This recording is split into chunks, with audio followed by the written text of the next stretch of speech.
Halo guys, selamat datang lagi ya di channel Suryono Baja 45. Kali ini kita akan membuat yang baja ringan ya. Nah ini ada dua tiang yang berbeda nih guys. Jadi saya mau menunjukkan mana yang lebih kuat gitu ya. Nah ini dia sistem yang banyak dipakai ya. Tiang H ini dicoak diisi 10 cm. Nah sedangkan ini ya guys, dipotong 20 cm dan dimasukkan ke dalam ya. Nah, ini dipaku dan ini lebih banyak memakan paku ya. Ada 6 paku dan panjang ini 20 cm. Tapi di sini tidak ada coak-coakan ya guys. Ya, tidak ada coakan.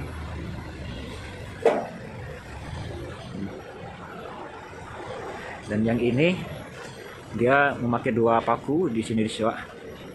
Ini banyak juga dipakai ya.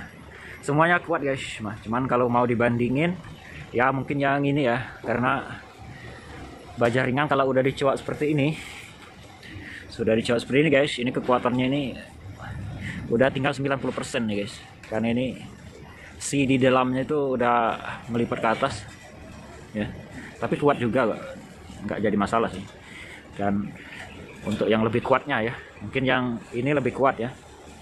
Untuk kerapiannya mungkin kalian bisa lihat sendiri ya untuk kerapiannya ya. Kalau menurut saya sih yang ini ya lebih rapi dan yang lebih kokoh.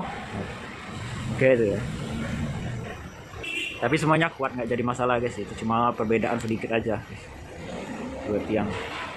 Ini kita akan memasang, besok kita akan memasang tiang ini guys. Kita pilih yang mana yang bagus ya.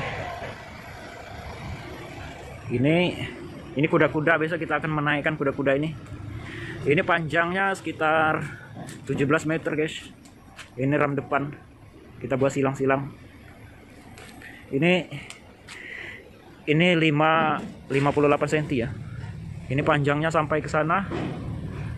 Sampai ke sana guys. Sampai ke sana ke sini.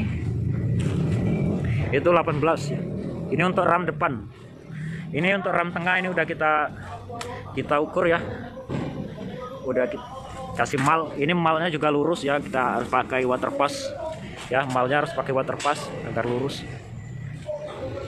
Nah situ ini lebarnya itu sekitar berapa ya, 7,5 meter ya sampai sana ya. Nah dari ujung sini sampai ke sini 7,5 meter. Besok kita pasang di atas ya, di atas itu banyak banget kabel ya. Mungkin besok kita akan tarik pakai tali, kita ikat ya. Ini kabel induk ini guys, kalian bisa lihat sendiri ada kabel induk dua ini guys. Kalau yang lainnya itu kabel telepon ya. Cuman satu kabel ini yang berbahaya guys, nanti besok kita naikkan. Nah kabel ini guys, nah ini kekuatannya tegangan tinggi guys. Oke guys, mungkin di sini dulu ya. Ya bagi yang belum subscribe jangan lupa subscribe ya guys. Oke bye.